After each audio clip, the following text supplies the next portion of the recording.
Europe এবং যুক্তরাষ্ট্রের চাহিদা মাথায় রেখে আবারও শ্রম আইন সংশোধন করা হচ্ছে বলে জানিয়েছেন শ্রম ও কর্মসংস্থান প্রতিমন্ত্রী নজরুল ইসলাম চৌধুরী।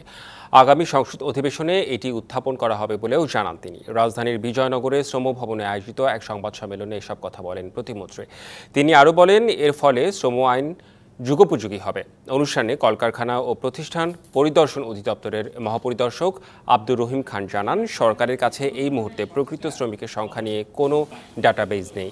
তবে শ্রমিকদের সঠিক তথ্য সংগ্রহে লেবার ইনফরমেশন ম্যানেজমেন্ট সিস্টেম নামে একটি প্রকল্পের কাজ চলছে বলেও জানান তিনি।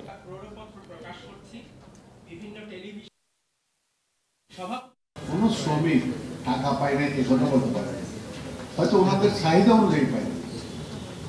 আমরা বলতে পারবো এমন কোনো শ্রমিক নাই যাকে আমরা সহায়তা করি না।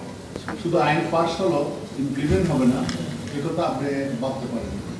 যে আইন সংসদে পাশ হবে সেটা সরকারি আইন। সরকার এই আইন ইমপ্লিমেন্ট করার জন্য যা যা প্রয়োজন তা